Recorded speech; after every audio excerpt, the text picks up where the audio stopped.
Pain doesn't destroy strong women, it reveals them. When hurt shows up, it doesn't get the final word.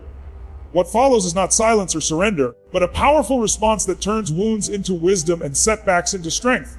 When strong women are hurt, the first thing they reclaim is control. Not control over the situation, not control over other people, but control over themselves. Hurt has a way of demanding an immediate reaction. It wants anger, tears, words spoken too fast, and decisions made too quickly. But strong women understand that the fastest reaction is rarely the strongest response. So they pause. In that pause, they breathe. They let the emotional wave pass instead of drowning in it. That single moment of stillness becomes power, because it creates choice. They don't deny the pain or pretend it doesn't exist. They feel it fully, honestly, without shame. But they refuse to let pain drive the wheel. They know that when emotions are in charge, clarity disappears. So they slow themselves down. They step back from conversations that feel explosive. They take time alone, if necessary. Not to escape, but to regain alignment. They understand that silence, when chosen consciously, is not weakness. It is strategy. Strong women also understand that reacting gives away authority. When you lash out, you hand control to the very thing that hurt you. When you beg, argue, or explain yourself to someone who has already crossed a line, you shrink your own position. So instead of reacting, they respond with intention. Their words become fewer, calmer, and more precise. Sometimes the most powerful response they choose is no response at all. Not because they have nothing to say, but because they refuse to speak from a wounded place. Control also means mastering inner dialogue. When hurt happens, the mind can quickly turn against itself, replaying moments, questioning worth, and rewriting confidence into doubt. Strong women catch that pattern early. They refuse to turn pain into self-attack. They remind themselves that someone else's behavior does not define their value. They replace destructive thoughts with grounded truths. This isn't positive thinking, it's disciplined thinking. And discipline is strength. They also resist the urge to seek immediate validation. Hurt often pushes people to prove something, to show strength through performance or revenge. Strong women don't need to demonstrate anything. They don't post their healing. They don't announce their strength. They let their stability speak for them. While others are busy reacting publicly, they are privately rebuilding. Choosing control doesn't mean suppressing emotion forever. It means deciding the right time and place to release it. Strong women cry if they need to. They feel anger if it rises. But they process emotions safely, not destructively. They move their bodies, write their thoughts, sit with discomfort, and allow healing to unfold without self-sabotage. They don't punish themselves for feeling. They guide themselves through it. Most importantly, control gives them freedom. Freedom from regret. Freedom from saying things they would later wish they hadn't. Freedom from becoming someone they don't recognize just because they were hurt. When the storm passes, they stand grounded, knowing they honored themselves in the middle of pain. This is the difference. Anyone can react, but strong women respond with control, clarity, and calm power. And in doing so, they don't just survive hurt, they rise above it. When strong women are hurt, they don't use pain as an excuse to lower their standards. They use it as a signal to raise them. Hurt becomes the moment of truth, the moment where tolerance ends and self-respect begins. Instead of asking for more chances, more explanations, or more apologies, they draw clear lines, not out of anger, but out of self-worth. They understand that boundaries are not walls meant to punish others. They are lines drawn to protect peace. They stop over-explaining themselves. Hurt teaches them that the right people don't need endless clarification to treat them well. So they release the need to convince, justify, or prove. They say less and mean it more.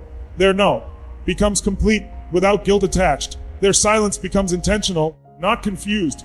They no longer negotiate their value with people who benefit from misunderstanding it. Strong women also recognize patterns. Pain sharpens their awareness. They look back and see where they ignored discomfort, accepted mixed signals, or excused disrespect in the name of love, loyalty, or patience. Instead of shaming themselves for it, they learn. They forgive their past selves for not knowing what they know now. Then they decide it won't happen again. Boundaries become the promise they keep to themselves. Walking away becomes an act of strength, not loss. When hurt repeats itself, strong women don't wait for closure from someone else's growth. They close doors themselves, calmly, cleanly, without revenge speeches or dramatic exits. They understand that distance is sometimes the most respectful response to themselves.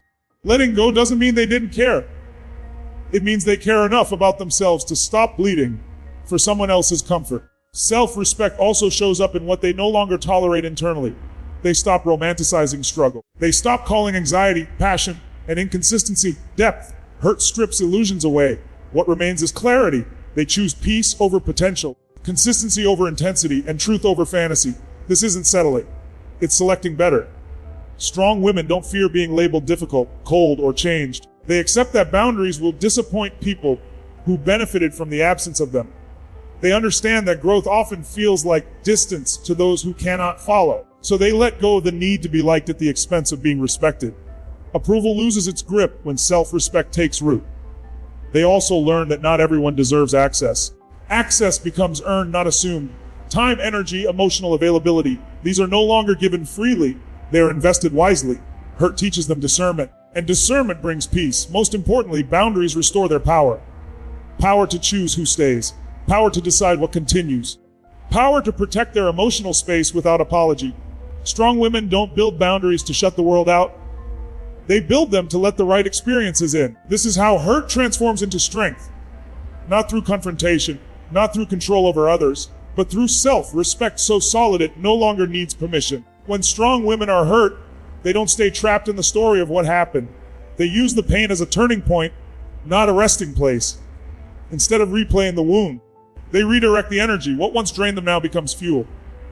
Hurt awakens something powerful inside them, a refusal to remain the same. They decide that this experience will not shrink their future, it will shape it. They begin by transforming pain into self-awareness. Hurt forces honesty. It exposes what was ignored, tolerated, or minimized. Strong women face those truths without self-betrayal. They don't lie to themselves to feel comfortable. They ask the questions that lead to growth. What did this teach me about my needs, my patterns, my limits? This reflection is not self-blame, it's self-mastery. And mastery always begins with awareness. Growth also means rebuilding identity. Pain has a way of stripping things down to the core. When something ends or breaks, strong women use the space it leaves behind to reconnect with who they are without the noise. They rediscover passions, goals, and dreams that may have been postponed. They realign their lives around purpose, not pain. The hurt didn't end them, it redirected them. They channel emotion into action. Energy doesn't disappear, it transforms. Instead of turning pain inward or outward in destructive ways, they invest it into becoming stronger, mentally, emotionally, physically. They move their bodies. They sharpen their minds. They commit to habits that rebuild confidence brick by brick. Every small promise kept to themselves becomes proof that they are capable, resilient, and evolving. Strong women also redefine success after pain. It's no longer about proving anything to anyone. It's about peace, alignment, and self-trust. They stop chasing validation and start building fulfillment. Their goals become cleaner, their focus sharper. Hurt clarifies what truly matters, and distractions lose their hold. Purpose grows from perspective. Strong women understand that their experience is not meaningless. What they've survived becomes wisdom, and wisdom, when owned, becomes something they carry into every future decision. They don't harden, they mature. They remain compassionate, but they love with discernment. They stay open, but grounded. Hurt doesn't close their hearts. It teaches them how to protect them while still allowing depth. Healing for strong women is active, not passive. They don't wait to feel ready to move forward. They move, and readiness follows. They understand that confidence is built through action, not thought. Each step forward weakens the grip of the past. Each choice aligned with growth reinforces their power. In the end, pain does not define strong women. Transformation does. They don't just recover, they rise differently. More aware, more intentional, more rooted in themselves than ever before. Hurt becomes the moment they outgrew their old life and stepped into the next version of who they were always meant to be.